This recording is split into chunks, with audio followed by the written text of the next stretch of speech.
Hey everybody, today we're talking about content creation and the challenges or the frustrations we run into, and we all experience them. It can be tough to get started between being overwhelmed by all of the technology, the software, the equipment, and even dealing with imposter syndrome. It can be even tougher to get going or to keep going because of the time commitment and the slow growth that can discourage us from continuing. We'll be talking about all of this and answering any of the questions you have. So if you're out there watching, feel free to jump in with any questions or comments you have. And before we get started, I do want to mention that tomorrow, tomorrow's May 6th, I'll be going live with our brand and business remix stream where Tara will be presenting 2 brand concepts to Amanda to choose from.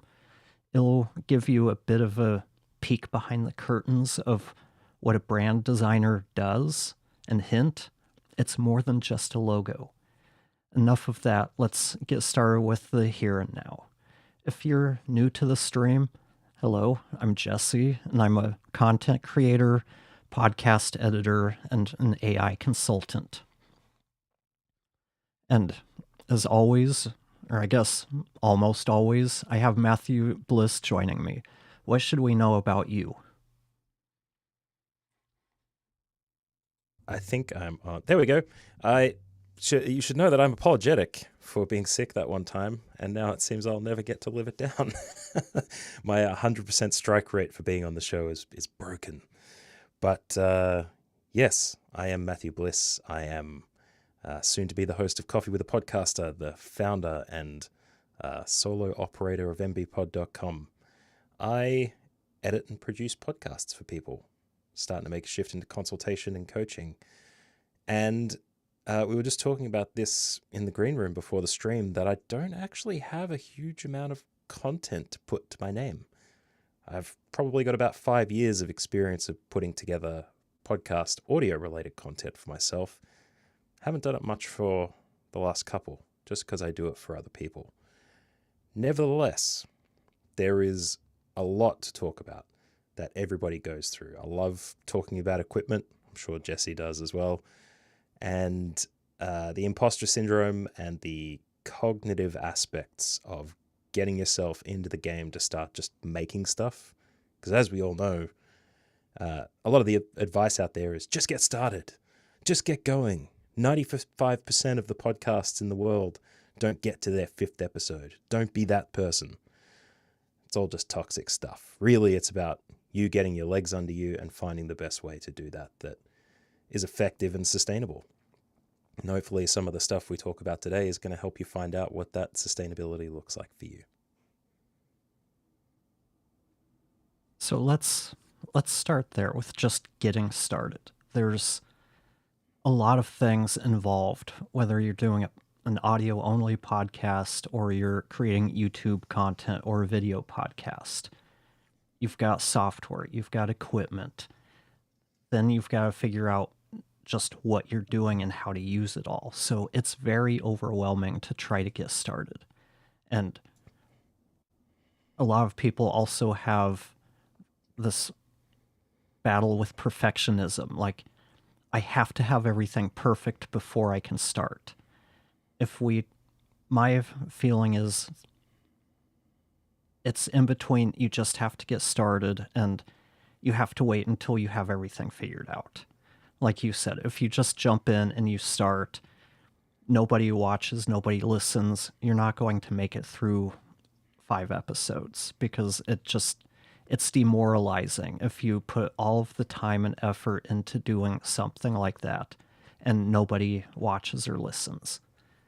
So we do have to put a little bit of effort into it. We have to make sure that our audio is good enough that people are going to be able to listen to it. And it doesn't matter if you're doing audio or video.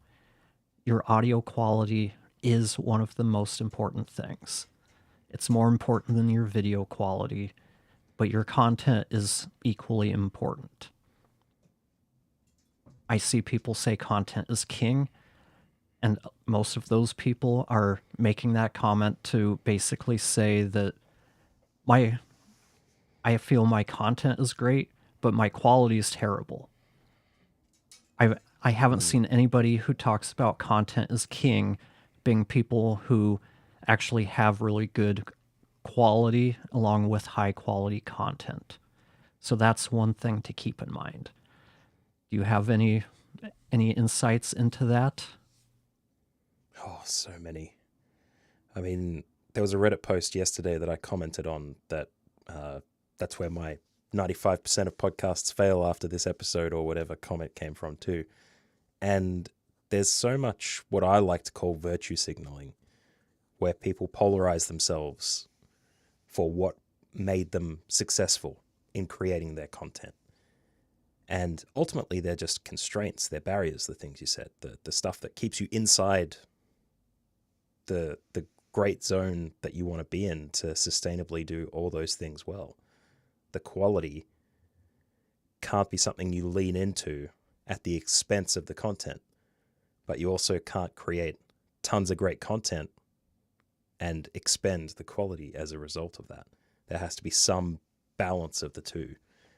And becoming an effective and sustainable content creator means failing a lot. And I love the idea that failing is important. I think a lot of the messaging around it is difficult for people to see or hear or communicate because you have to have, and I mean, this is the meta side of content, right? Like I'm talking about people seeing content, talking about how to make content, but they make their content to be engaging by picking one side of the fence or the other and leaning in really hard to it to create that emotional and conflicting kind of thing that people will watch. People will watch a video that's, contrary to their own opinion or leans too hard into another one. But anyway, you have to straddle the line. There is the human optimization problem, and there is the fear of failure. And yet from failure is where we grow. And having those constraints in place, the content and the quality, and kind of bouncing between them until we find the optimal point, that's us failing reflecting and learning to arrive at that point, but we can only do it after practically getting started. And that's where I think that advice really comes in. Just do it, but also content is king as long as your quality can be queen, or whatever kind of feudal analogy we want to go with there. But there is a hugely complex cognitive component to all this that will come out in our discussion, I'm pretty sure, that I really want people to keep in mind, that the perfectionism sounds like enough, but there is a lot more to the neurological aspects of us optimizing, recognizing our cognitive biases and lining them up just enough without being triggered by social media influencers who are telling you to do the 1% of the things, the details that people don't look at, and waste your time on them unsustainably with your quality taking a huge hit. I'm doing one of those things that I do sometimes where I kind of mash all my ideas into a ball as if I'm in like a 10-minute debate and this is all the time that I have to be able to squeeze my arguments in. So if what I'm saying right now to you watching or listening to this makes no sense yet, it will make sense as we continue. But to wrap it back up to the start, the constraints are good. Content is not king. Quality is not king, but somewhere in the middle is ideal, as long as you can fail upwards, I guess, and learn from those failures. Yeah, I completely agree with that. And there's just, like we said at the beginning, there's so much when you're getting started. It can be overwhelming. I know we've done a couple of streams all about the equipment, but the short version is you don't need a Rodecaster and an SM7B. You don't need a big fancy mirrorless camera or a DSLR. I'm using like a $50 Fifine microphone right now. I could be using my cell phone as a camera. I guess I didn't start with the camera. I didn't start with my cell phone. I started with, I think, the built-in webcam in my monitor at the time, which was terrible. So I got a 4K webcam that they were marketing as being this great quality. I get that. I start using it. It's not that good either. And I can't remember if it was the Lumina webcam. So if you're thinking about getting that, just don't. Save your money and get something like the Brio or the Elgato face cam. Spend on something that is good. Lumina is not that. But after experimenting with those two, I ended up using my cell phone for probably almost 6 months. Maybe it was 4 months, somewhere around there. And that gave me such better quality video. So for most of you watching this, chances are you have a cell phone with a video camera on it. That's going to be good enough to get you started recording if you're doing video. If you're doing audio and you don't have people on site in person that you interview, get yourself an affordable USB XLR dynamic mic. It could be I think this is the Fifine K688. You've got the Audio-Technica ATR 2100X. You've got the Samson Q2U. Any of those three mics will be more than good enough to get you started. Obviously, if you get the mic close to you, you can minimize a lot of the imperfections of your space. So you don't need all of this fancy stuff that you see content creators use. The truth is, most of the content creators don't need most of that stuff anyway. They just have it because they like the way that it looks, or they felt like they had to get it because all of the others have it.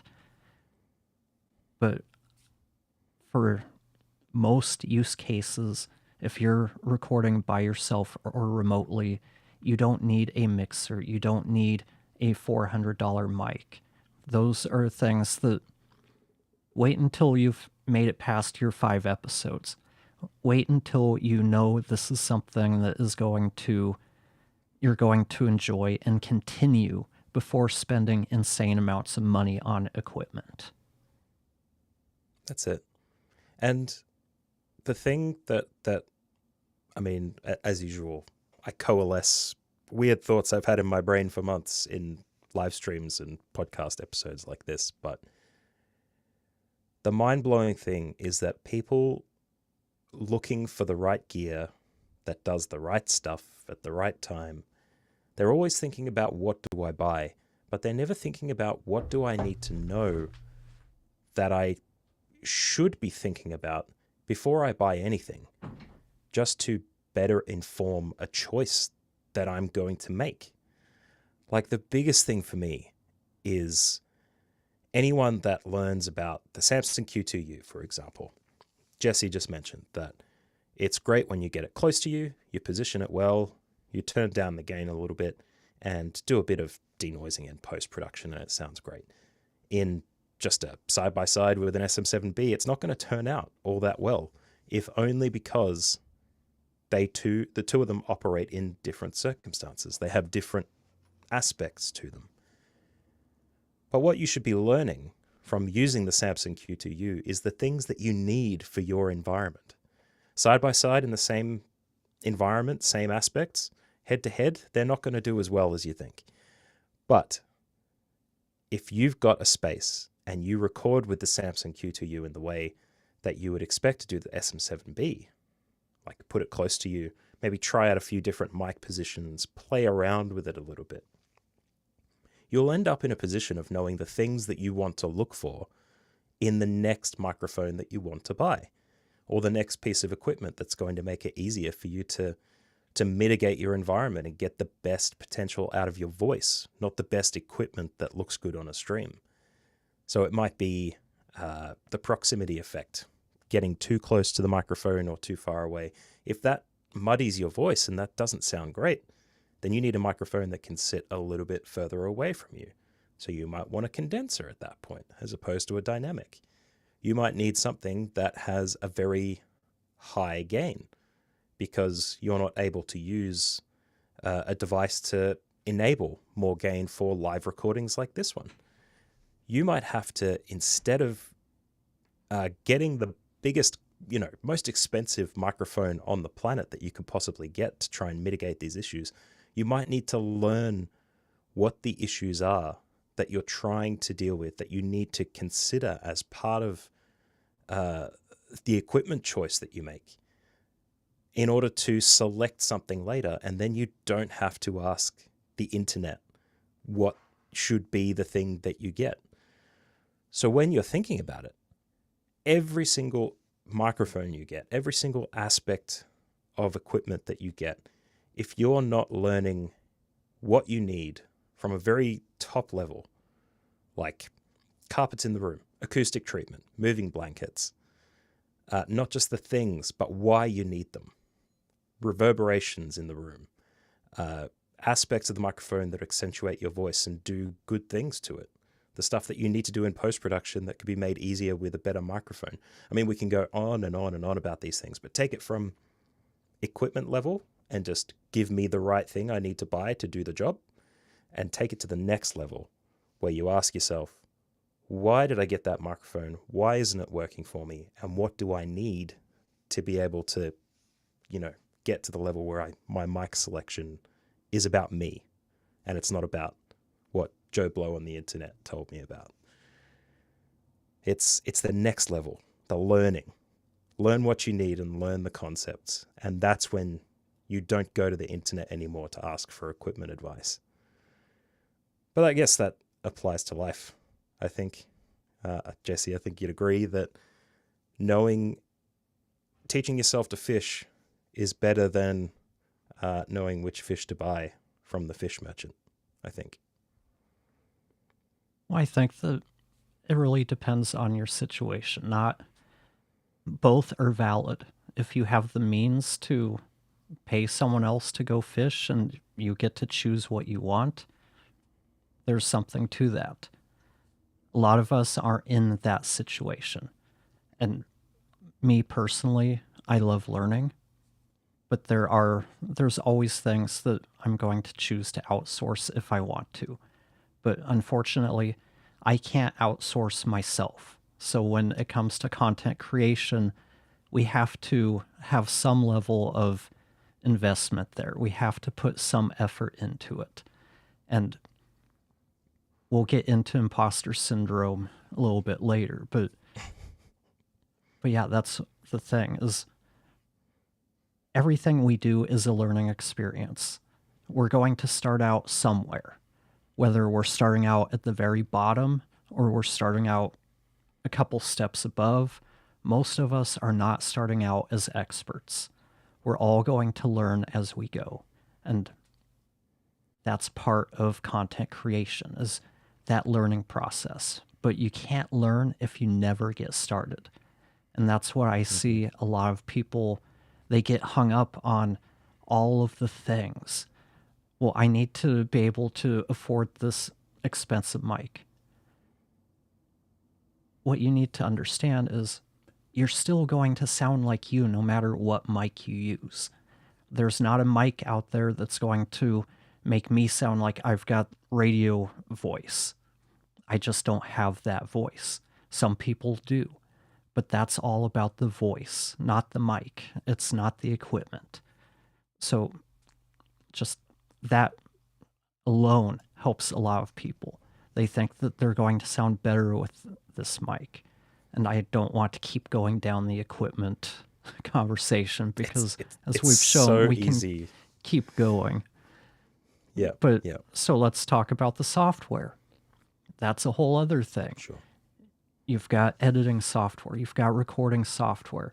You have to decide if you want to live stream or if you're just going to do this and edit it, or live stream and then edit it.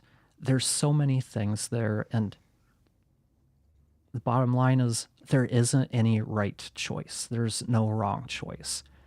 There's just right and wrong choices for you. For me, Adobe is a wrong choice. I don't understand it. It makes no sense to me. Everything is backwards. It's like working in Bizarro world. Nothing makes sense to me. But there's probably millions of people who use Adobe stuff every day. That just means Adobe's not the right choice for me. I've been using Logic Pro for, I don't know, almost 25 years now. But when it came to editing podcasts, I started doing it. This isn't working. So despite having 25 years of experience with that software, I started looking at other things that might be more efficient, that might have better workflows for editing dialogue and podcast audio. Because Logic is great for music, but dialogue, where you need to keep everything in sync when you make edits across multiple tracks, Logic doesn't do that as nicely as other programs do. I see a lot of people talk about Audacity because it's free. At the end of the day, I don't think many people would choose to use Audacity if they had to pay $300 for it. So you do need to take that into consideration. You're getting free software, but there's going to be a lot more of a learning curve there than if you spend money on something that might have less of a learning curve. So there's always that trade-off. How much time am I willing to invest in learning a new program that has more of a learning curve versus paying for something that is built to be more user-friendly? So the short story is I tried a bunch of different DAWs. I tried Hindenburg, Live, a whole bunch. Basically everything I had on my computer and everything I could basically demo for free. I think Hindenburg was the first one I tried. I tried all of the others and I came back to Hindenburg because for me, it had such an easy, intuitive workflow that it really stood out to me. I didn't feel like I was fighting the software. And that's one of the big things to be aware of. If you feel like you're fighting the software, and not because you're learning it, but just nothing seems to be where you expect it to be, or it's not intuitive to you, you're probably using the wrong software. Don't get stuck in, this is the software I use, I'm just going to stick with it. If you feel like, if you're getting frustrated with it, if you're fighting it, look for something else, because it will make your life easier in the long run. I don't know about you, but I hate getting frustrated with software. If I can't figure it out, it's like Descript.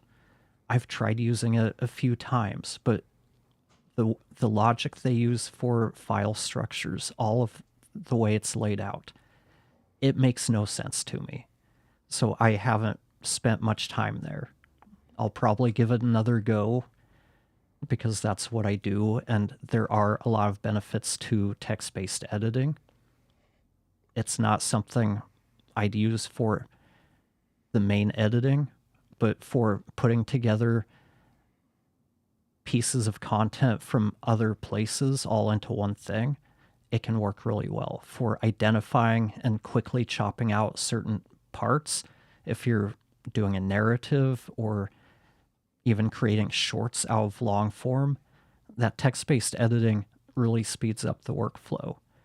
And I'm also playing around with the idea of getting back into DaVinci since they have a lot of those same functions.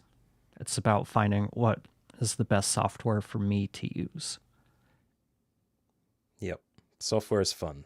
I always think of the triangle when it gets to talking about how good software is, and the 3 points of that triangle are fast, cheap, good.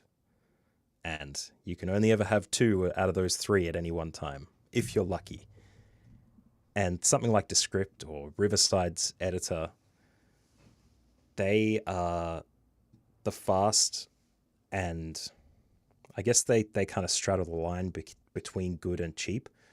But anything that is inflexible because the user interface is meant to be really simple for someone to get a grasp on really quickly, and there's very little to learn, those are the ones that tend to be the hardest to muscle into.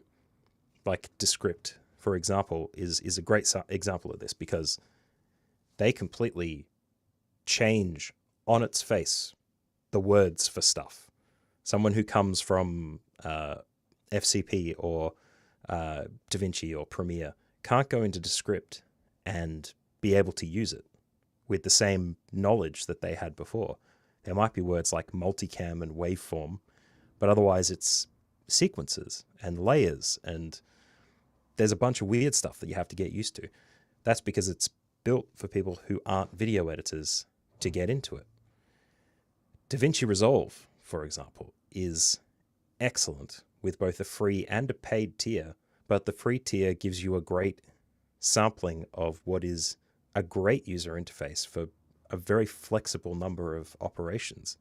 And it's incredibly fully featured, no matter where you get it from. So I think, speaking of the triangle, DaVinci Resolve just, it actually ticks off all points of that triangle, because cheap being free is great. The other component that I would think of is OBS. That's a completely different type of, it's not an editor. It's more of a streamer or a recorder. Does a whole bunch of other stuff too. But that's on the very far end where kind of Audacity sits, where it's open source. It's not a built software run by a company to onboard people quickly. It has tons of functionality. It's like a Swiss Army knife for anyone looking to do streaming, and you can add more stuff on, but the learning curve on it is huge. Like, it's a big steep hill trying to come to grips with using OBS for streaming video games or creating an experience like this. Being upfront, we're not using OBS, but you would do something similar to OBS for the purposes that we're doing here. But it takes a long time to learn it. and the interface isn't built to be pretty. It's meant to be functional. And that's largely what Audacity is too, I think. And that's usually how I class stuff. Like, very palatable, very easy to use, tends to be less functional. And the more functional and flexible it gets, the less easy it is to use, because they're giving you all the things, but it's up to you to figure out how it works. And the learning curves are different on each side, but I found I learned a lot using the applications that required a little bit more from me in terms of the learning stuff. And it actually empowered me to, as I was saying before, learn a bit more about the things that I want and need from the aspects or the tasks that I'm trying to accomplish. And I think that really becomes the major thing. Like OBS in the pandemic for virtual webcams to capture your screen and send to a Zoom call. Perfect. Very simple use case there. It is. And when I think of Audacity, they've closed the gap a little bit over the last couple years, but Audacity is always about 10 to 15 years behind all of the other major DAWs. That's just the nature of Audacity and open source. And I can go on, but if I start, we're going to get too far off track. We will. I will just say, you're quickly mentioning DaVinci Resolve as having a bunch of stuff that you'd be interested to explore. I should just say I am also incredibly excited being a DaVinci Resolve user. But for those who aren't aware, version 20, which is currently in beta, the next major version to come out, is going to have a lot of AI-based functionality in it.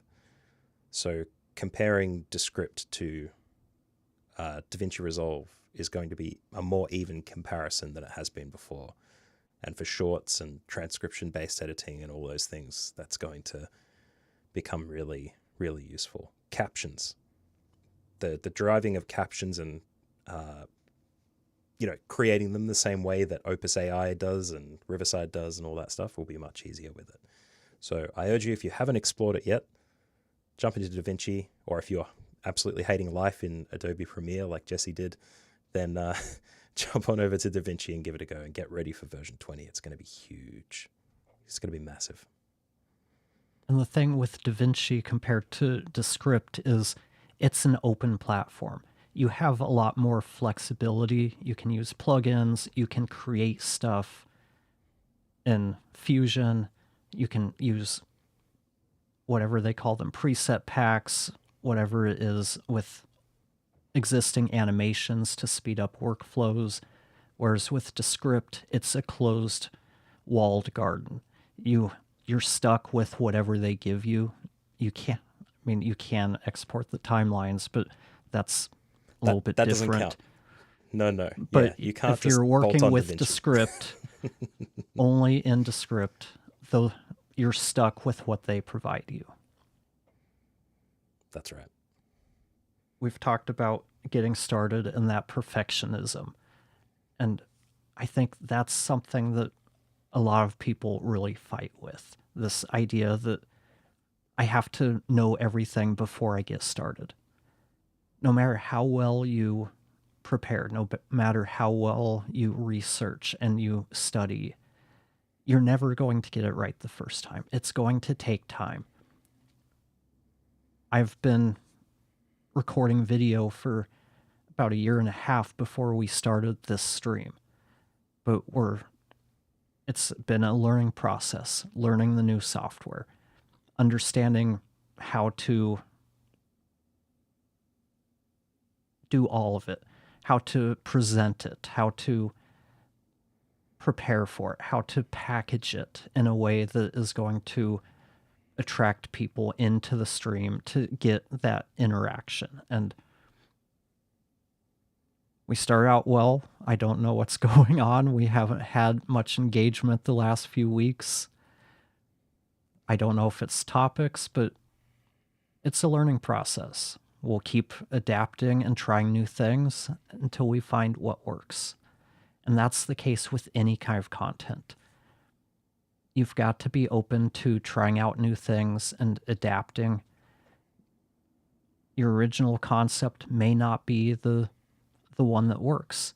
As you go, you'll start to realize, hey, I've got an audience here, and when I do this, they respond better than when I do this stuff. So we keep going back to it's a learning process.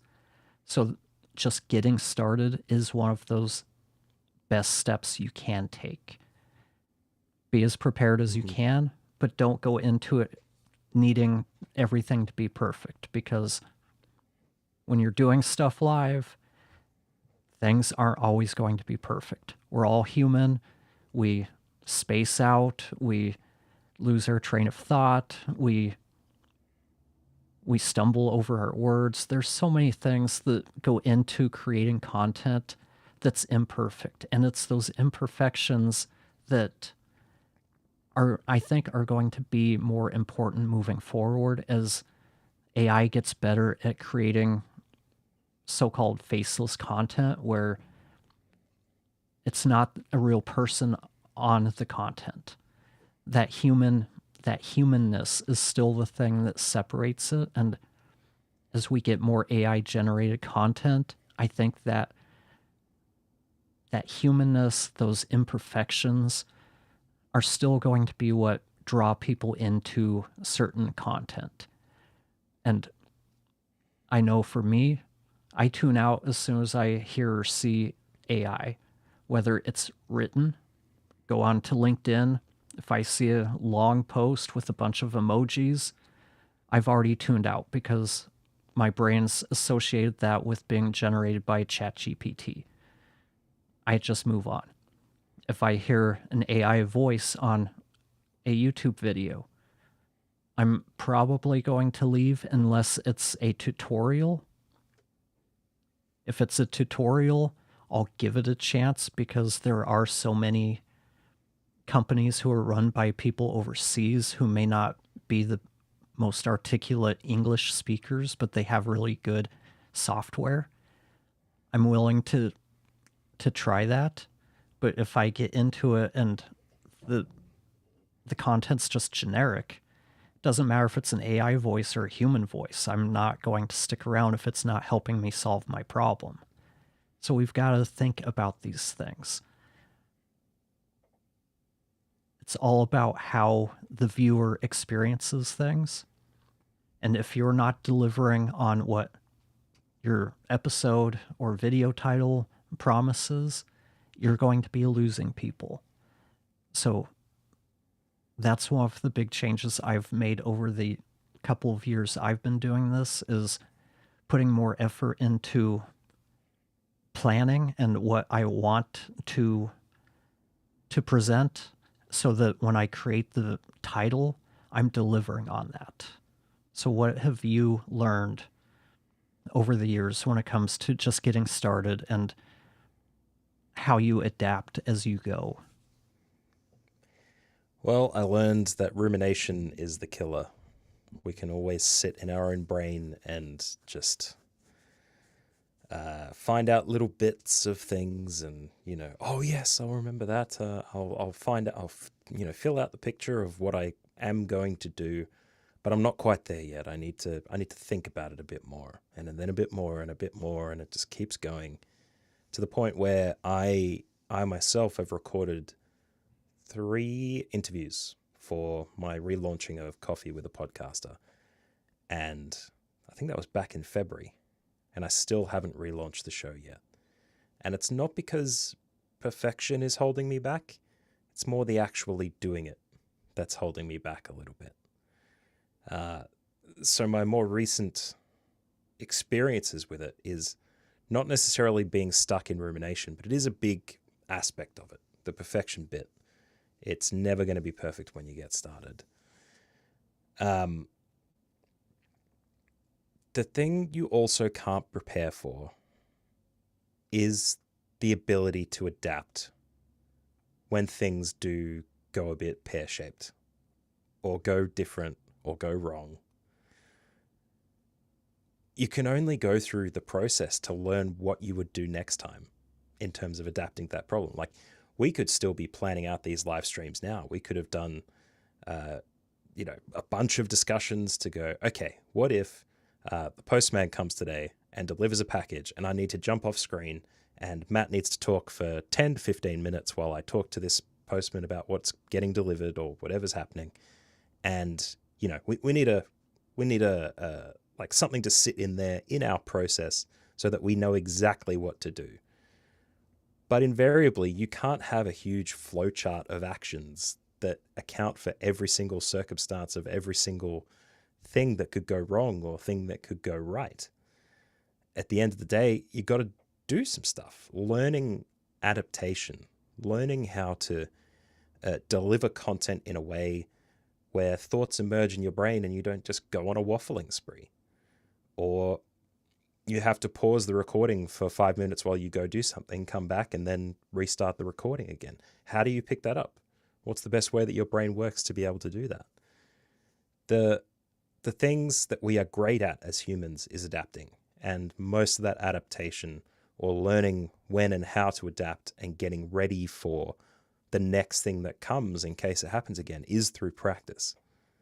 That's one of the proven things, both about cognitive load and storing of information in long-term memory, but also linking actions between systems 2 and systems 1 thinking. And this might be a bit too far down the neurological rabbit hole, but I can recommend some content if people are interested to find out a bit more about those things.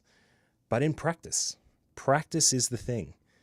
And so what you were talking about there with getting started, getting into it, that's going to be the thing that allows you to practice stuff. And the analogy that I always go to is driving. When you drive a car, you'll learn first and have supervised driving, presumably, depending on what country you're in, perhaps.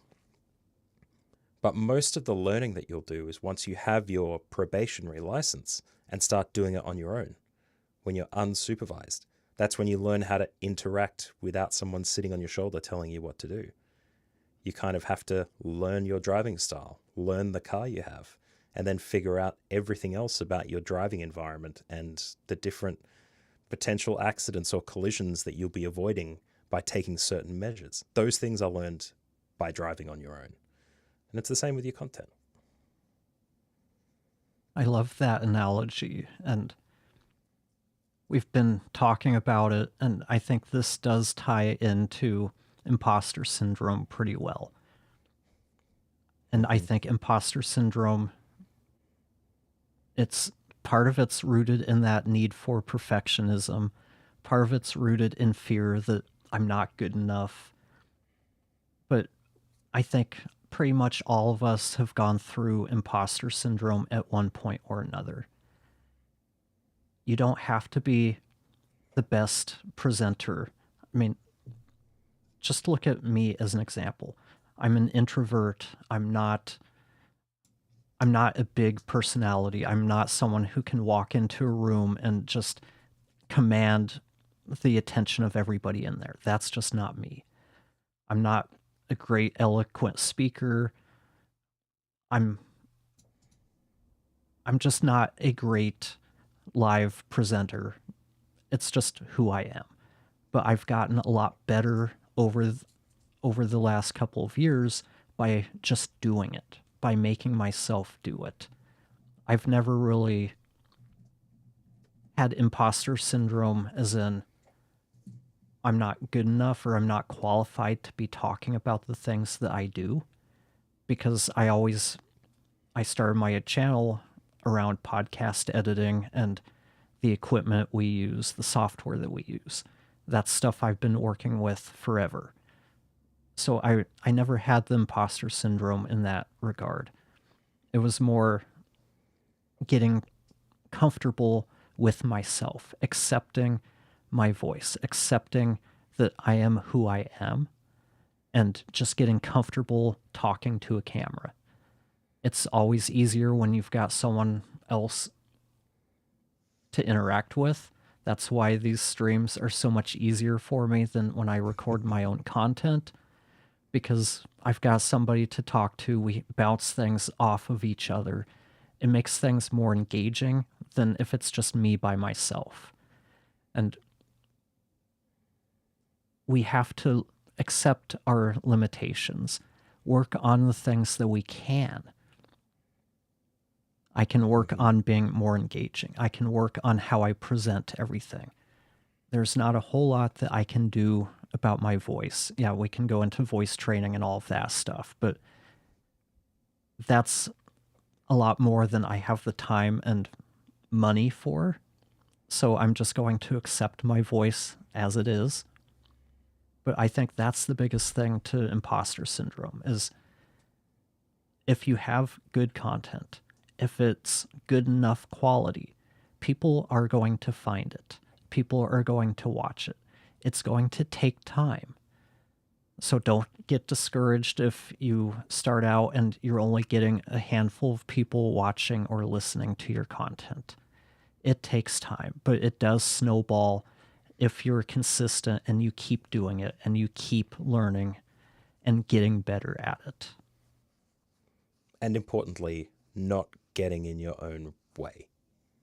Like I think the impeccably psychologically healthy thing you've arrived at there, where you accept yourself and your voice for who and what it is, and working with what you have. Like I think that's a lot of the authenticity that gets talked a lot about these days. A lot of people say, be more authentic, be you on your content, be yourself. And I don't think that's functionally helpful to get people past the at least the imposter syndrome bit. But the ones that do come to the content with that authenticity will often be vulnerable and overshare, as opposed to, like you were describing, doing things that would normally be hard, but coming to them in a way that you have a respect for yourself that you know you don't have to change. Like you could be, introverted Jesse McCune behind the scenes and then come on camera and be like, whoa, welcome to the live stream. We're talking about podcast editing today. Everybody like and subscribe, get down below, hit those notes like you like this content, comment. But, people would know and you'd know. But understanding yourself and who you are and not compromising that to come to the microphone, I think that is such a, like for people watching and listening, that's not an easy journey a lot of the time. And I say that being the person that I am, people have told me for ages that my voice is great. You should be doing podcasts. You should be doing voiceover work. And I'm like, okay, great.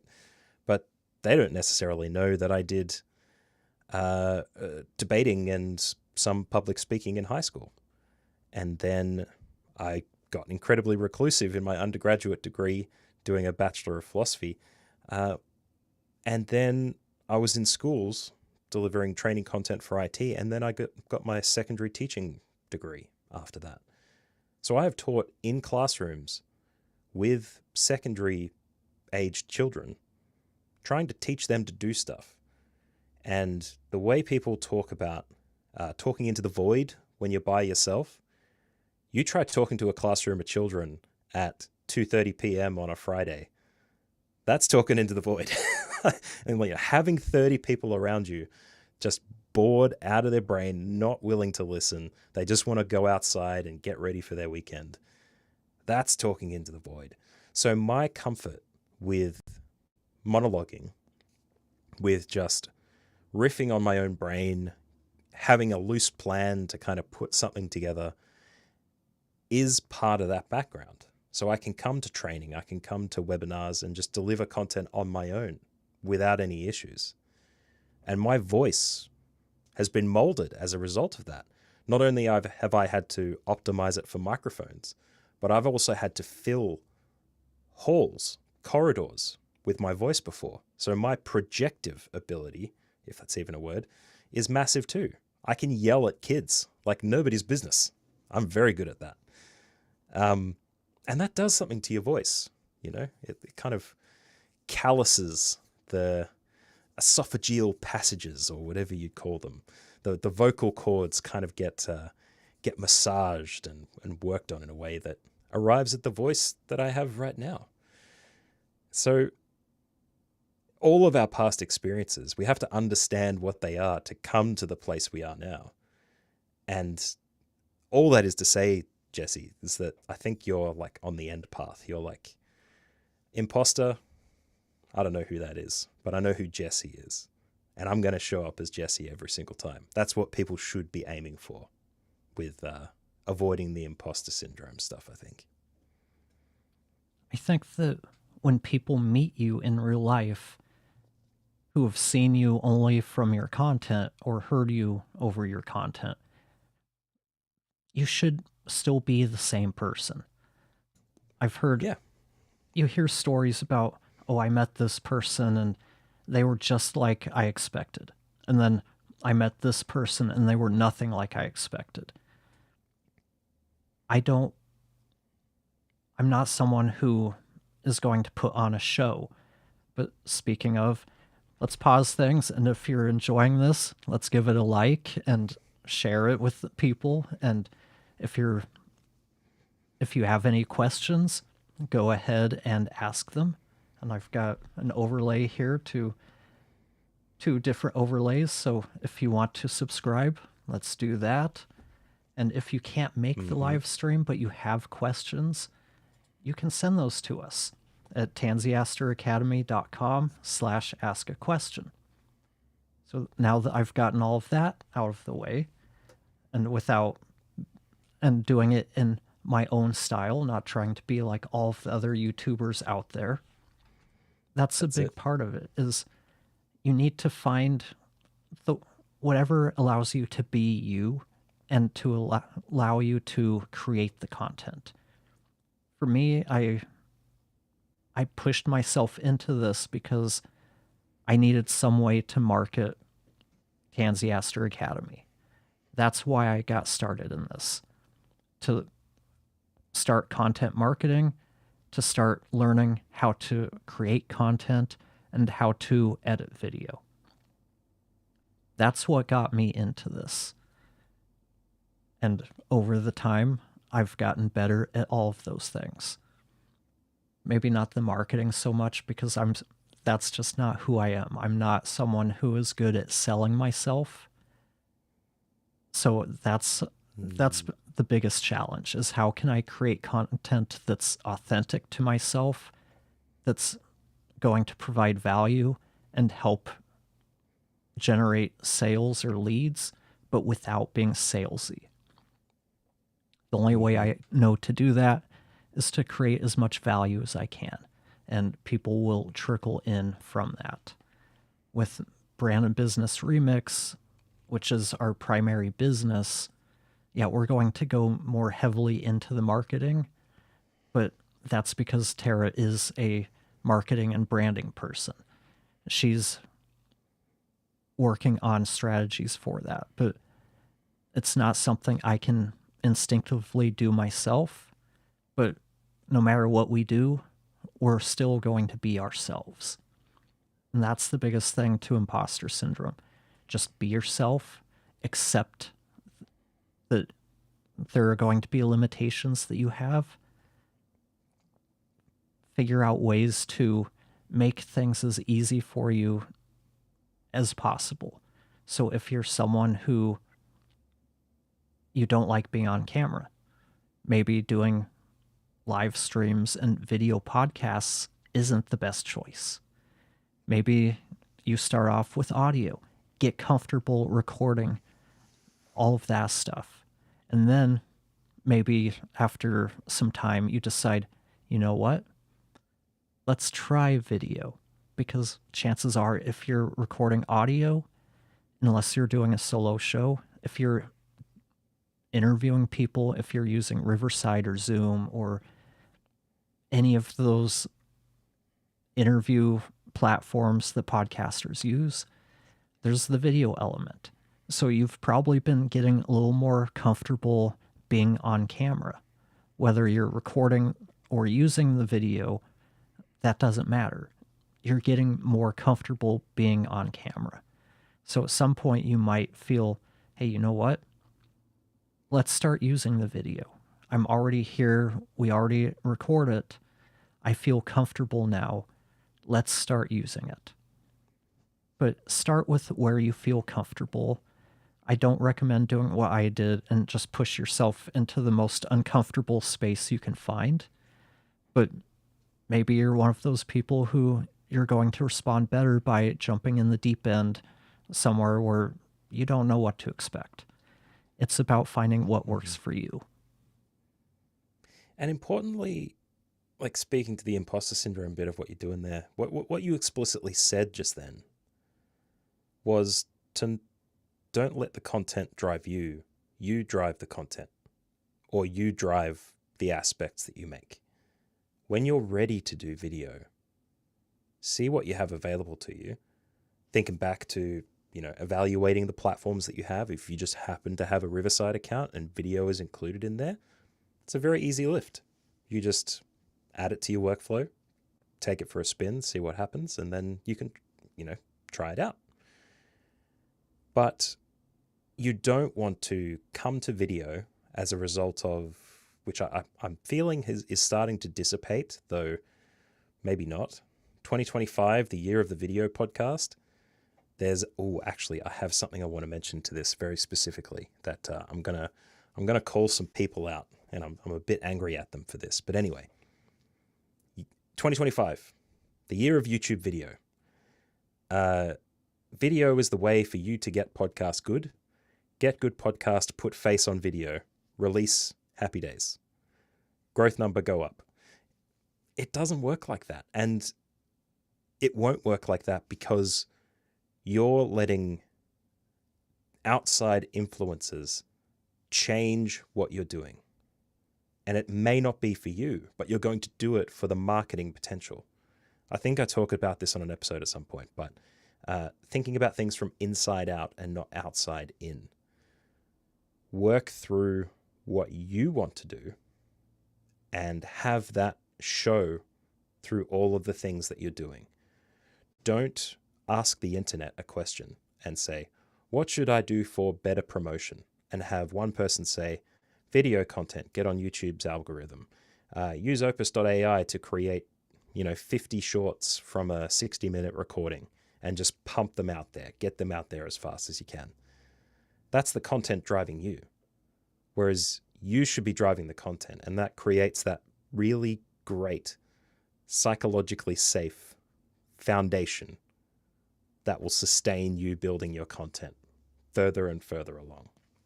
But very, very quickly before I forget to mention it, there's been a company, I believe it's YouTube SEO or SEO YouTube or something. They've picked up a bunch of YouTube audio only podcasts or just audio only podcasts, emailed them in the subject line, including how many episodes they've released. And it's basically a long diatribe negging them because they don't have video-based content or a podcast on YouTube that's optimized for SEO. Why haven't you done that yet? There are 3 out of 4 podcasters who are enjoying YouTube, the benefits of YouTube, because growth potential is huge, algorithmic driving growth. It's amazing. Get millions and millions of views. But you're not doing that. You're just shouting into the void. You're just saying stuff because you're not on YouTube. YouTube SEO, stop emailing my clients and stop emailing people who haven't created YouTube content yet to put it on YouTube because it's scammy, feels bad. Tell me where you bought that list that my email is on, as well as all of my clients, and just stop doing what you're doing. Listen to this episode, this live stream where we're talking about how people create the content they want to create.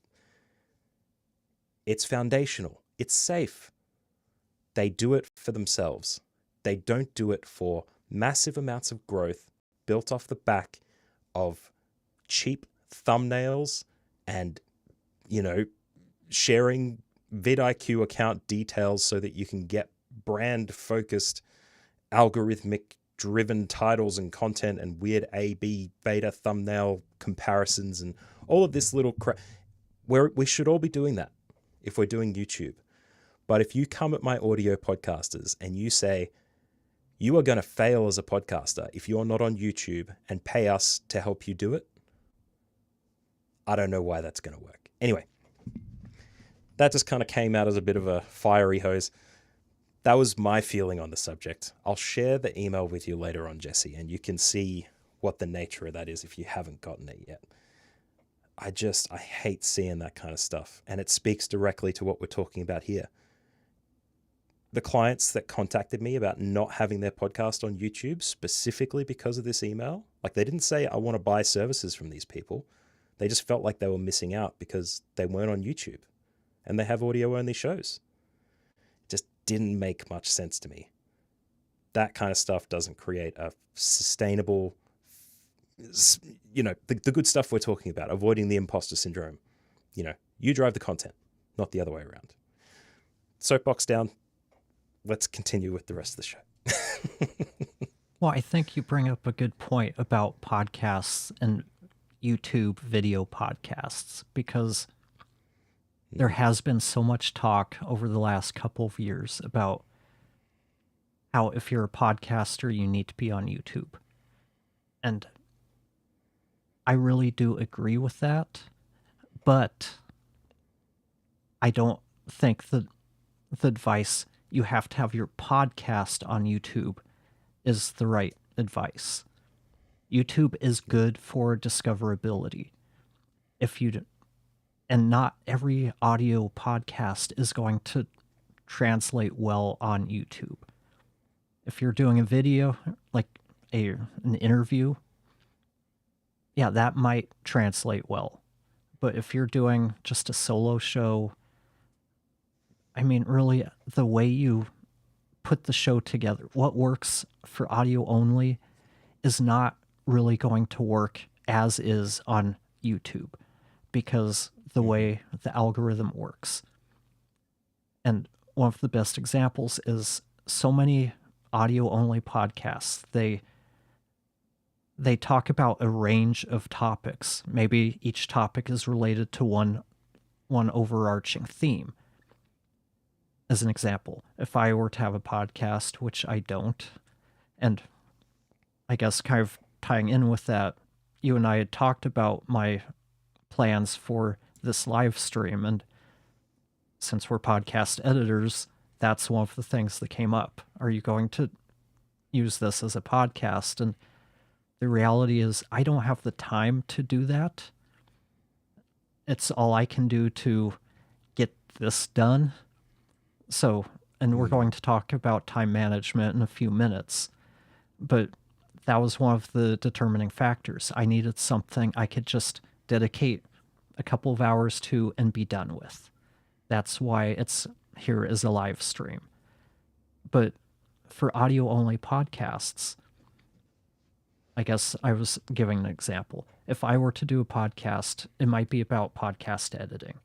And I might have an episode where I talk about the software and specifically Hindenburg, noise reduction plugins, compressors. That works well for audio-only podcasts. But when it comes to YouTube, that's going to be a lot harder to feed into the algorithm because I'm talking about 4 different things. I might be able to create a title that covers all of that, but chances are it's going to be a lot tougher. Whereas if I change my approach from here's various topics under the umbrella of podcast editing, and I focus on Hindenburg for one episode, now it's going to be a lot more cohesive.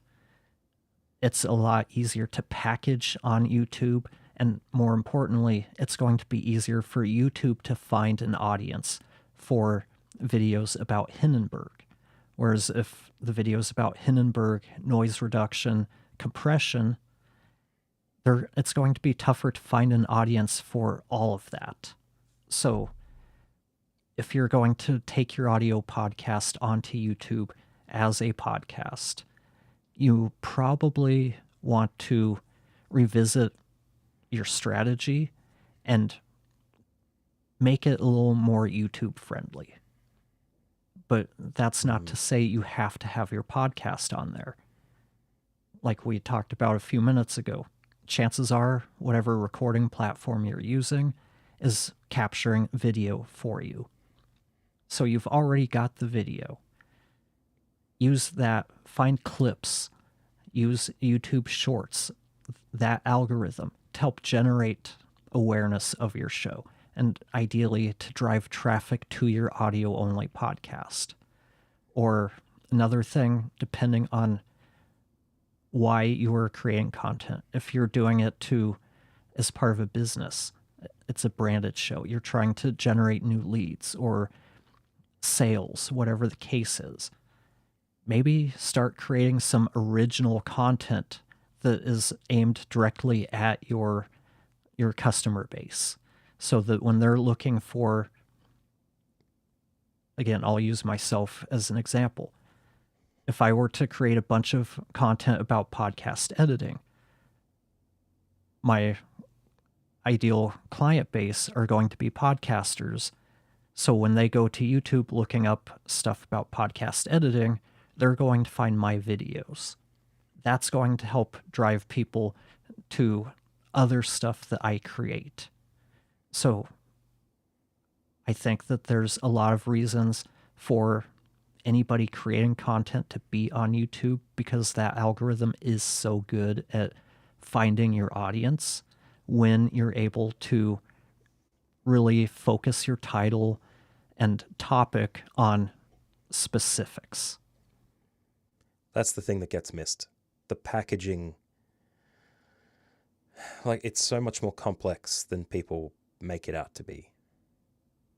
Like, I always think from that context, and what I'll be doing for my Coffee with a Podcaster show is a strategy similar to that. I will have the audio-only version of a full episode of the podcast that I do as an interview with someone. That will be on YouTube. It'll be on the RSS platforms, but otherwise there will be snippets from interviews as sectioned off topic-based or theme-based videos that are a discussion with that guest to, like, if they elucidated something particular that takes like 10 or 15 minutes, chop that into a clip that's come from the interview to then redirect to the audio-only version of the show. That's me doing exactly what you mentioned just then, like the topic-based stuff, make it easy for the algorithm to figure out, the audience members to find it, and then to promote it through. But I think generally podcasts are hard to define that way. It's hard to package on YouTube in a way that makes sense, because you might be talking to Jesse McCune, AI extraordinaire, podcast editor to the stars, and audio engineer of decades. You could cover all those topics in a single podcast interview, and then all of a sudden, creating a thumbnail and a title to package that for YouTube, you're doing it afterwards. Whereas a lot of the advice for YouTube content is to create the package first and then build the content so that you meet what that's going to be. So it's a promise instead of being clickbait. You can't do the same with a podcast. So it's very interesting, that kind of aspect on YouTube for long form interview shows. But of course, you can short circuit that by being Stephen Bartlett and spending tens of thousands of dollars for 3 full days of 3 video engineers creating a 3-minute long engaging intro to keep that, early retention on the video so that you get the algorithmic push and keep people getting recommended and listening on to the show. As you can tell, I'm being a little bit sarcastic about that, but if that's the thing that works on YouTube, it's what you got to do, right?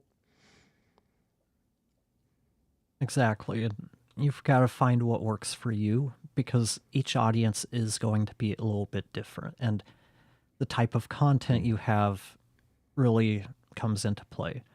If you're doing something more entertainment based, you're going to have to stick with the current trends a lot more than someone like me who creates more educational content, where you don't have to be as up on the trends and you don't have to use sound effects and a bunch of fast edits to keep people's attention.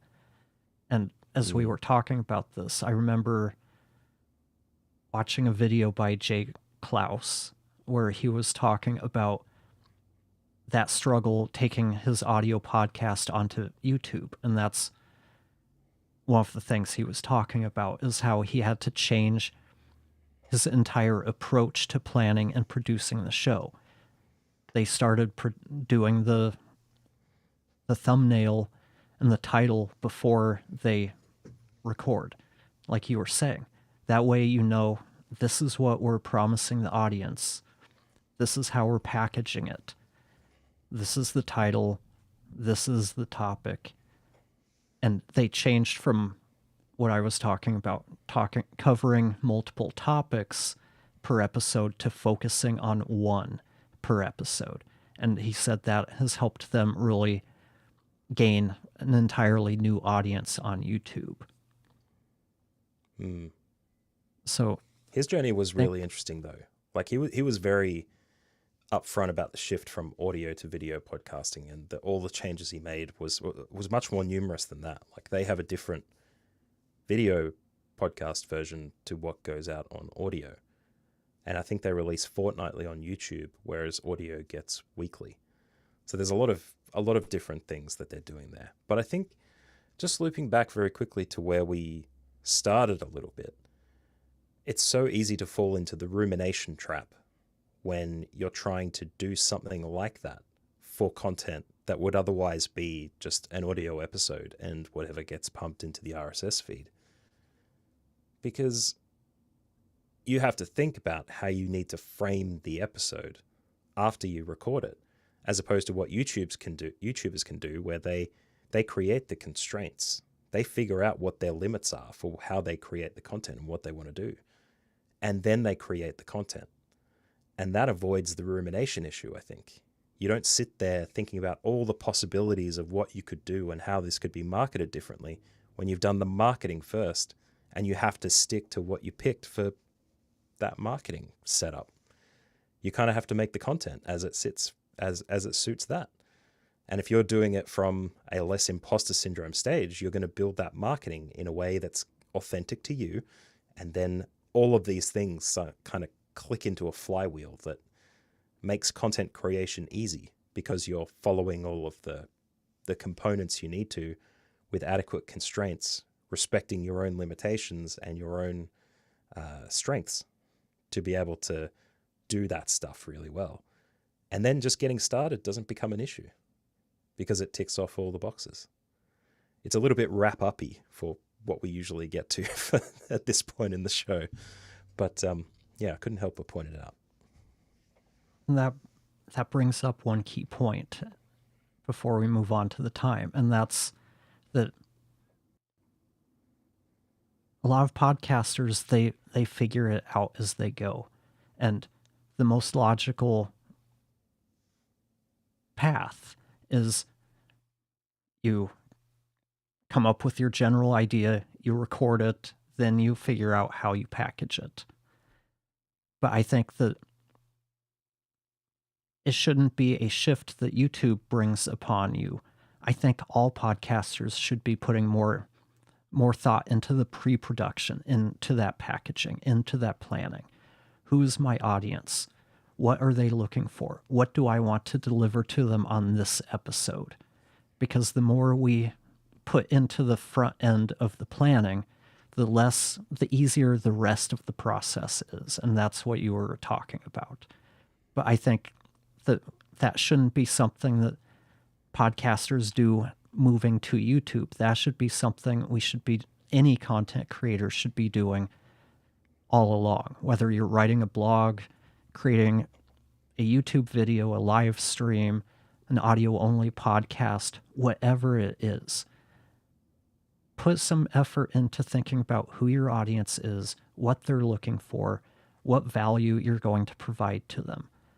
Plan that out beforehand. It's going to make everything easier. So and now, that is the dearth, very quickly, the dearth of the video, the podcast show that doesn't do any prep, asks no questions, and lets the conversation emerge from wherever it takes them. The very deliberate, succinct, planning pre-episode of where you want the convo to go and the kind of questions you want to ask does all the things that you're talking about. And when people are doing that, they're not going into the internet asking, what are the best 5 questions you have to ask guests? And tell me them so that I can do them for my podcast. No. Come up with your questions beforehand, frame the episode, and you end up with something a little bit better. But we are about to move on to time management. Is that right? We are, because time is one of those big challenges content creators face. For me, if you watch my channel much, I haven't been creating as many edited videos lately, and that's because of a lack of time. That's why I figured out, okay, I need to find a way to still create content and put stuff out there for the audience. But how can I do that in a way that is going to be time effective for me? So a live stream works out because I can set aside 1 to 2 hours. I record, I'm done. It's up there. I don't have to edit. So that helps. Other things I've found that help is to have a setup where you're ready to go within a minute or two. By that, I mean, maybe you have to turn on power switches, turn this on and this on, but you don't want to have to set up your microphone stand or boom each time, having to set up a tripod or turn on position your camera each time, set up lights. You want something that is set up and basically ready to go at any time. Because usually when you have something set up like that, you're going to have a really well-defined process for getting started. It should only take you a couple of minutes to get started. So when you have that time of, hey, I've got downtime, I can create something now, you're ready to go. And part of that also goes into having plans when you have downtime, writing out scripts or outlines or ideas, however you prepare for your content. So when you do have an hour in between meetings where you can't really do anything else, you can sit down and shoot a video real quick. That's how I've been approaching this. I'll have a number of outlines, scripts, ideas ready. So when I have that time, I can turn everything on, record for 20 minutes, and then I'm done. And then I can spend maybe an hour in the morning the following day editing that up, and then I'm ready to go. And going back to what we were talking about pre-production, not only do I have the scripts and the outlines ready, I also have the thumbnails and the titles put together. So all I have to do once I'm done recording is to edit it, mix the audio, upload it, put all of the content up there. Okay, so I'll have to transcribe it so that I can throw it into AI to generate show notes or the description, the timestamps. And I look at using AI. If you aren't already using AI as part of your content creation, you need to start. And I'm not saying you need to use it to create your content, but at least as part of the process. Because nothing will save you time like using AI to, like I used in that example, to create the description and the chapter timestamps. That's something that would probably take me half an hour to do because, one, I'm not a great writer.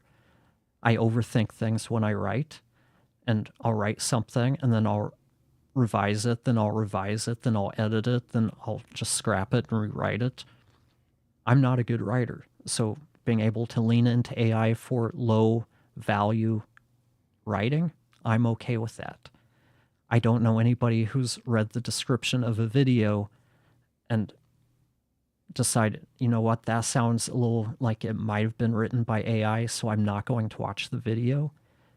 If it talks about what the video's about and that's intriguing, I mean, really, most people aren't even looking at the description until they're already watching the video anyway. So that's how I approach it. I want a setup where everything's ready to go, because the more time it takes, the easier it is to say, yeah, you know what, I'm not really in the mood to set all of that stuff up. So it just makes it easy. If you can go in, flip a couple of switches, and you're ready to go, that's a lot easier than, well, I have to go in, I have to get my mic up on the mic stand, I have to get that position, then I have to get my tripod out to position my camera. That's taking a lot of time and a lot of your motivation from getting stuff done. Yep. And there's a thing that all those things you mentioned have in common, besides being a huge barrier to creating the content, but decision fatigue. That's the cognitive component that is the major resistor for people having the energy to create content at some point. The more decisions you remove out of your day, the easier it's going to be to get things done and have energy remaining for the rest, and not have to take a break halfway through and replenish whatever energy stores you have. Now, this is a very simplistic way to explain this. I think a lot of people talk about decision fatigue in a way like, I think that the common refrain for ages was, don't have a diverse range of clothes, because if you spend time picking your clothes in the morning, that's a decision. You have to remove that decision to have better energy for the rest of the day.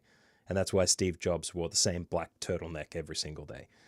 That kind of decision fatigue, I think, doesn't add as much value as, or, avoiding decision fatigue doesn't add as much value as what you're talking about. One button press, the only decision there is, do I create the content or do I not? As opposed to, how did I set up the camera this time? Where should I position the microphone this time? Is it plugged in? What's the error I encountered last time setting this up that I need to avoid? And how did I set this up last time? Let me go through and check my settings. Now I need to decide which settings I need to change because they've all rolled back to defaults because you didn't set them up as a template. All these things end up being a barrier to you getting to the thing. And the thing is decision fatigue. You need to remove those barriers to be able to make the stuff happen more easily. And overall, it's the availability of energy to contribute to other things throughout your day. And it's kind of the baseline secret that people talk about, like, how do I be productive most of the day? How do I manage my time well? Time blocking in a calendar. Okay, but why does that work? It works because you're setting aside the time intentionally before you get to that time of the day, and you don't have to decide what you're doing at that point. Like you, Jesse, setting up a bunch of scripts and packaging and all the assets you need to just sit down and record and then edit afterwards. No decisions. You've already made the decisions and planned what you do in that time beforehand. So I think that's probably a big cognitive aspect of the key of what you're talking about there. It foundationally frames it well. And as long as you're not going too far out of the realms of all of a sudden all decisions are terrible and I should just sit in my room and have everything close to me, fridge right there, toilet right there, you don't want things optimized that much, but just enough that you don't have to have a barrier to doing the things that you want to do. Exactly. Was that a really weird example? I don't know anyone who I don't think so. Records in a toilet. House of Jen said, equipment teardown and setup, that is an entire mood.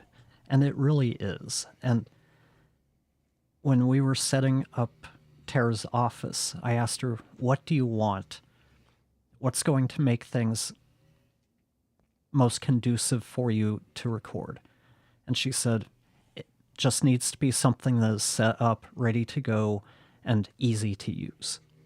And that easy to use part is important to think about, because in her office, we have her set up with an audio interface to plug in her speakers because, well, she's married to me and I can't have her using crappy speakers. So she's got none of these pedestrian Logitech G20s with their LEDs. No, sir. No, Get not. some Ro kits up there. I mean, she does video editing, so audio is still important to her. She's a musician, so we need good audio in wherever we're working. But she hates the audio interface. She hates it with a passion. So what does she use? She's got a Shure MV7 connected via USB. Why? Because it's simple to use. She doesn't have to think about it. She doesn't have to worry about how to adjust the volume. It's just set, it's ready to go, it's always on.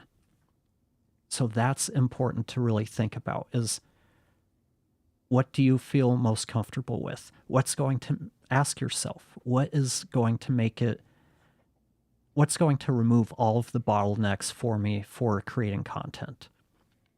The other thing she wanted was a camera that is just positioned where she wants it, so all she has to do is turn it on and she's ready to go. So we've got the USB mic plugged in via USB.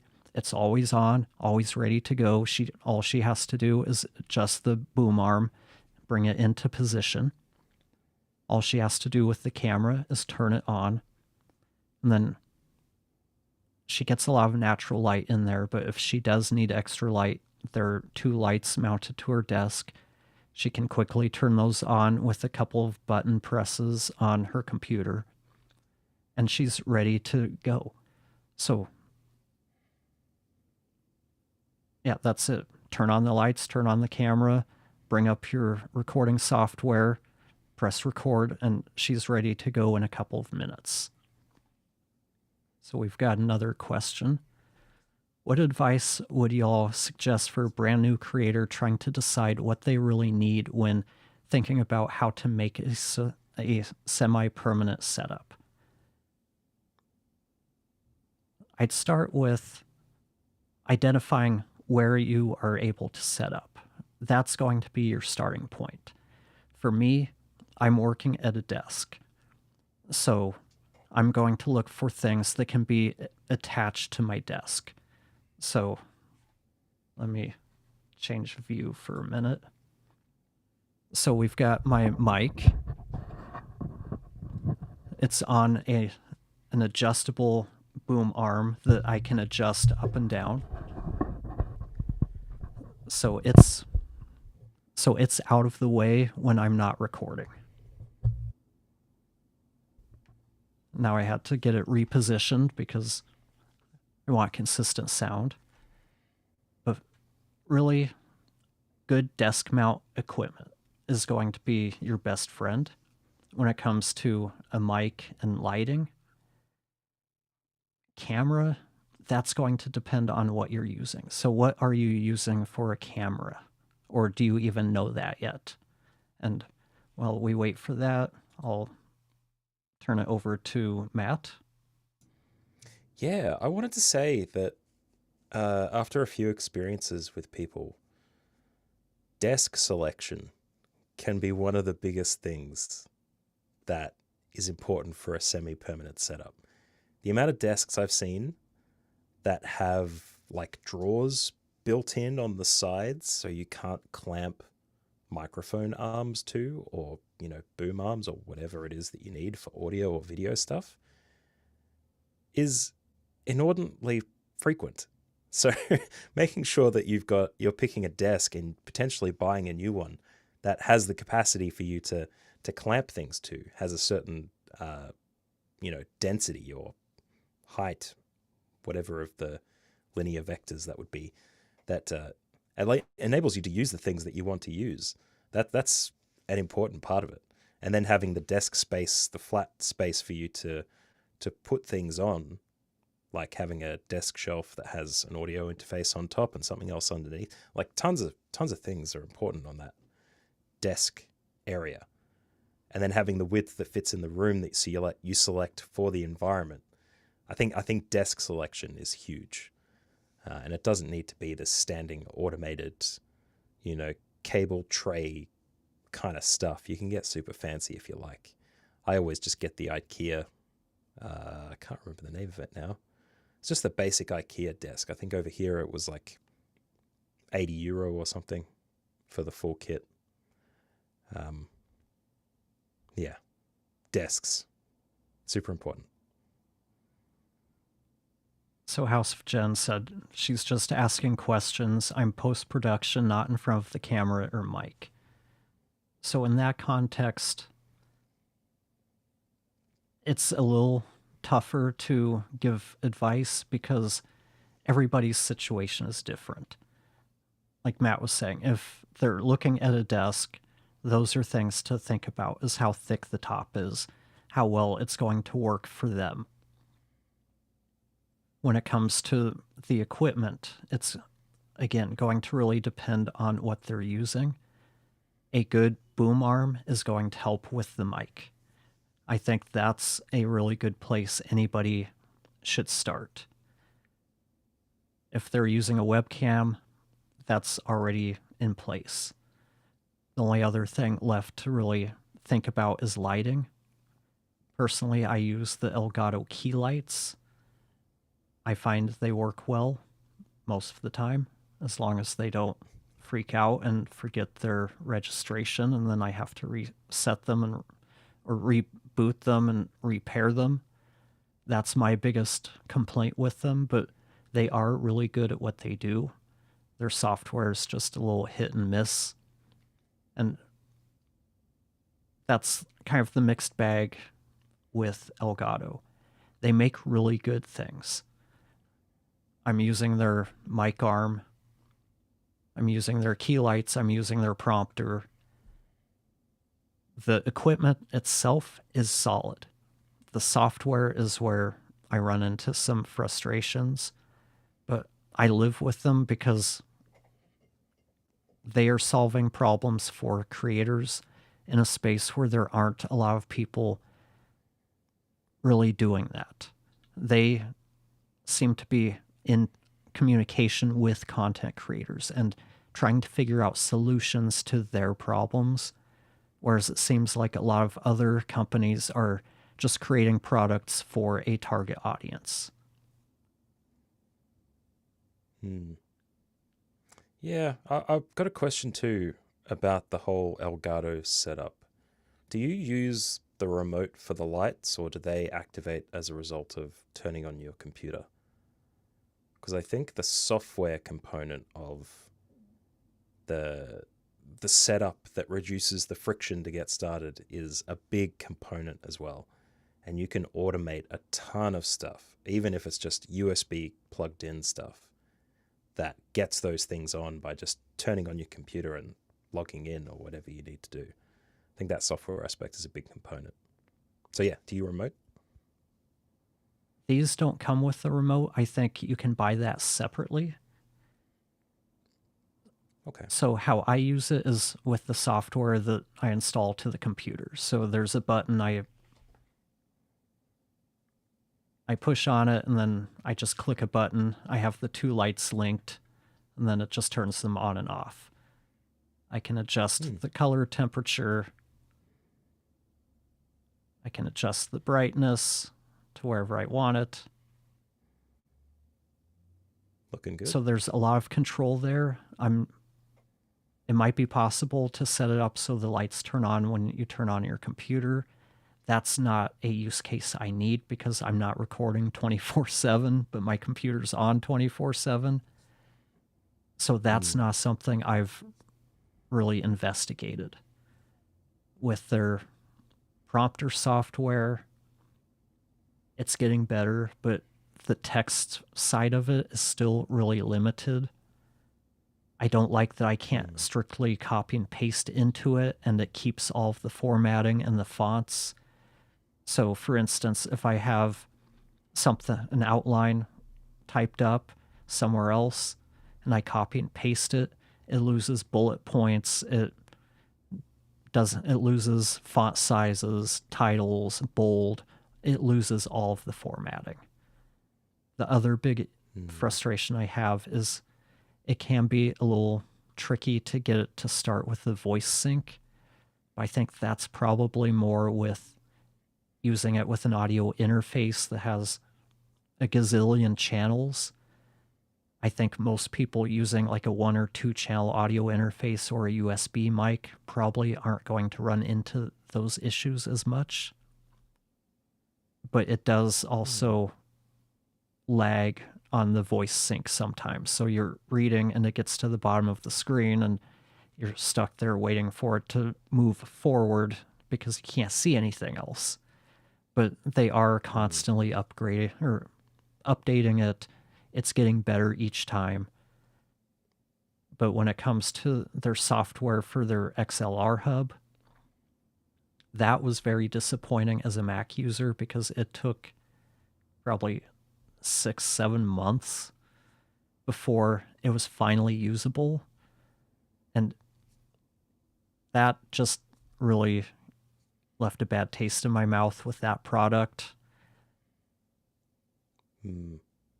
So that's one thing to keep in mind is it seems like in a lot of ways they're doing what we see a lot of software and software companies doing. They put out a minimum viable product and then they update as they go. And we've got another question. And she's asking, is that related to latency? And it's probably the teleprompter bit. Yeah, I'm talking about the teleprompter. I guess it can be latency, but it's not part of like audio latency like you get with an audio I guess not an audio interface, but if you are using a USB mic and you plug your headphones into your camera or your computer, it's not latency like that. It's more you're just talking and you're talking, it's supposed to sync and follow what you're saying, but sometimes it just gets laggy. So instead of moving the text up so you see the next lines, those lines remain off screen for a second until it catches up. Sometimes it doesn't catch up and you have to manually scroll up. So I don't have any concerns about them getting the software where it needs to be, but it can be a little frustrating waiting for the software to get where you want it to be, if that makes sense. Or when the marketing kind of overtakes the functionality a little bit. They market it too well, and they have to have the production teams kind of catch up to the rest.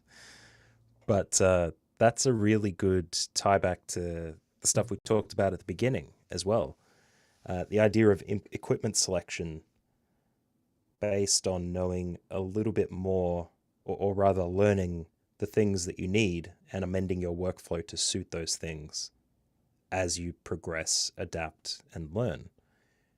There's probably something that you would have worked on, knowing that aspect of the teleprompter workflow where it doesn't retain the bullets and formatting and all that kind of stuff, where perhaps you'd need to change the way you create your scripts that go into the teleprompter and add that as part of your workflow so it's not an issue when it gets there.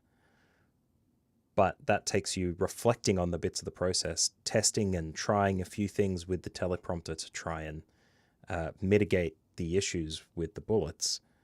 And it takes you a bit more time to learn how to optimize your workflow to make that happen. And that could be a point of upgrade for you.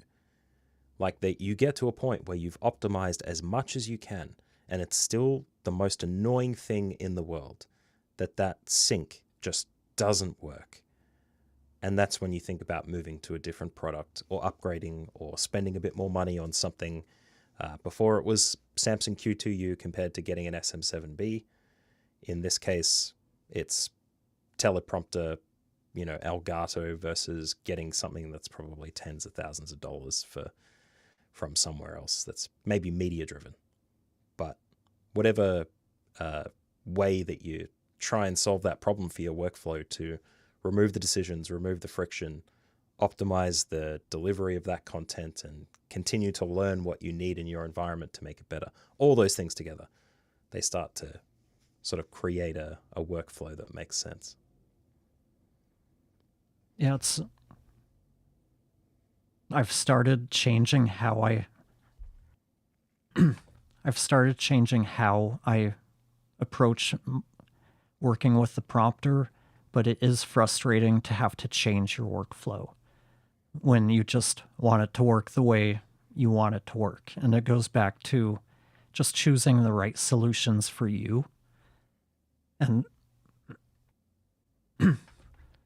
I'll hand it over to you for a second. I'm trying to find a picture of my studio setup just to flash it up real quick. So give me just a minute for that. No worries. Well, I'm happy to kind of waffle on my own setup. When I moved to Ireland from Australia, like in Australia, I had a great setup. I had to rebuild it again when I moved.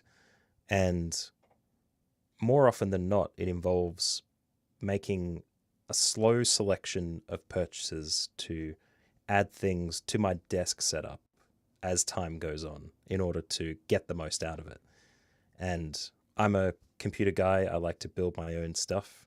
And that was probably maybe a year and a half into being here that I built the computer that I would use. But otherwise, before that, it was a laptop occupying a lot of my desk space. And that meant accounting for that laptop space whilst building out the things that I knew I'd need to build the desktop tower that I would build myself instead to supplement that. So it was monitor arms. It was cheap Amazon kind of springy boom arm kind of things. I can rip one out if you want to have a look at it, but like €10, €15, and you've got something that can suspend a webcam. It can suspend a cheap, really light microphone if you need it. You don't have to spend $90 on a Rode PSA-1 or the Elgato boom arm or whatever it is. You can go real cheap until you build out a need and can address more of those needs as time goes on. Like a good example actually is, here we go. So on recommendation from Brianna Ansaldo from Bambi Media, the small rig camera arm, this is currently what my webcam is sitting on. Whereas before it was a cheap Amazon arm that had springs and it vibrated and wobbled and all these things with the desk sometimes, and it was a bit of an issue. But the small rig is a bit better. You can build it out a little bit more and you can get add-ons to stack things on top. It's got better clearance, more flexibility with where you can place the webcam, which I use a Brio 4K that I've had for maybe 3 or 4 years at this point. And yeah, that was like a little upgrade that made a difference to my desk. I've got monitor arms that suspend the monitors further up the desk to optimize that. I've got speakers on the desk as well as the audio interface in front of me that I can adjust as I need to. Keyboard, desk mat. It's all very nice. And I imagine, Jesse, you found the picture of your setup that we can show the team now? I did. So let's great. Pull it up real quick. So here's my setup. You can see I've got 2 monitors, 2 speaker monitors, one on each side. I've got a widescreen monitor that's on an arm, a Visa mount arm. I've got the 2 lights up above. You can see the teleprompter up above the screen. That's actually mounted to a tray that's attached between the monitor and the Visa mount. Yeah, so it's a pretty simple setup. It's an expensive setup, but it's a simple setup. It allows me to just come in and get started. You can see I've got an audio interface. I've got a couple of stream decks in front of me. It allows me to do a lot of things without having to click around with a mouse. And are you a lefty? Are you left-handed? No, I'm right-handed. The mouse is just over there because I was moving stuff to take the pictures. No, I'm right-handed. Mouse is okay. on Not that the it right makes a difference, side. by the way. This is not me virtue signaling for right-handedness. It's totally okay to be left-handed, but it's an interesting setup for people who use particular types of mouses. Like they need to be set up in particular ways. By the way, I'm eyeing off that that Apple keyboard and secretly wanting to shame you, but I'm a mechanical keyboard nerd, so I can see 2 Stream Decks on the desk there as well. I like this setup though. It's really clean. I think that's one of the biggest things too about that would be like a very minor thing, but still related to content creation, that having a clean desk, that the desk that you look at before you start creating content should have very little on it, so that you don't get distracted and, have to, pick up big sheafs of paper and move them to the other side of the room just to get going. Nice and clean. But you don't want to see my desk now. Clean, it helps. It helps the mind. It's just more conducive to doing things. And then That's right. Jen said, love the cable management. It looks better in photographs. It's back behind the scenes is, well, I guess it's as tidy as it can be given the sheer amount of cabling I have back there between all of the audio equipment, having 2 different cables for mics, actually 3 different mics. We have 2 mics set up at all times. I've got a 3rd cable in case I'm testing out another mic and want to do an A/B test. Now I have a Mackie DLZ on my desktop, taking up a little more space. So cable management is always a challenge with the more things you add to your setup. So yeah, that's another reason I'm an advocate for keeping it as simple as possible. The more you have on your desk, the more pieces of equipment, the more things. You have more cables, it's a bigger challenge to manage all of them, and if something goes wrong, it's a lot more to troubleshoot. And the downside about putting a little effort into managing your cables is when something goes wrong, it's a huge endeavor to unvelcro all of the cables, to pull the one cable out, to run something new.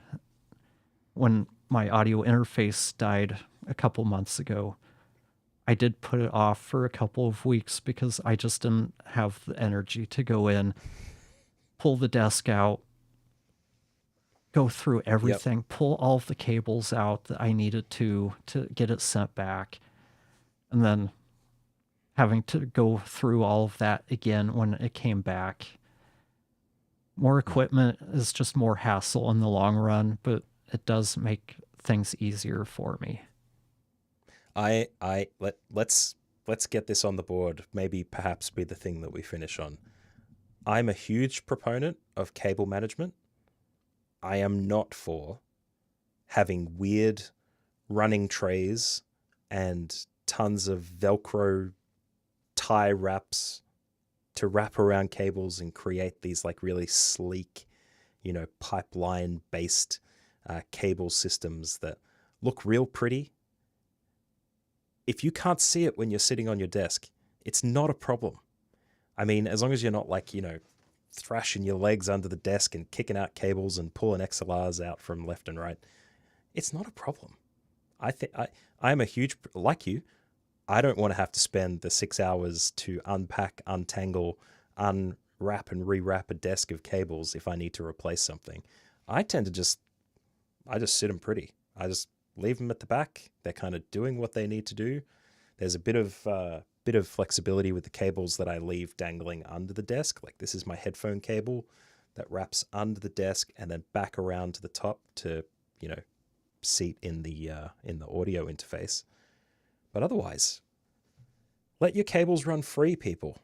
I don't understand why we need cable management pornography to the level of RGB kind of stuff, where things look real pretty for that one time a year when you need to look at those cables and make sure everything's plugged in properly. But when it comes to troubleshooting time, you don't like that cable management. It doesn't help you. It looks real pretty until you have to pick it apart and then replace that XLR cable that potentially your cat's chewed through or whatever it might be. I like having the ability to dive in and chop and change stuff without having to go through all the rigmarole of trying to reset up something that looks pretty for 1 second and then really doesn't matter. That was my You first don't have attempt. cats. I don't have cats yet. No, I'm sure they chew through a bunch of cables, but the RGB experience for me, the last computer I built in Australia, I optimized for RGB lighting to have like all this cool stuff. I thought, it's awesome. I'm going to have like, lighting setups for when I play video games or do certain things watch stuff on computer. Nah, RGB has no real experience. Same for microphones. Stop selling your microphones with RGB rings. They don't matter. But yeah. Real That's quick, I've got a hard stop right about now, but cats do change things. They will play with any cables that are loose and dangling. So if you have cats, cable management becomes more of an issue. But sorry to rush things, but I've got a hard stop now at about 9:50 each week. So thank you all for watching. Thank you, Matt, for participating. And we'll see you all next week. Same time, same everything else. We'll see you then. Bye. Thanks, everyone.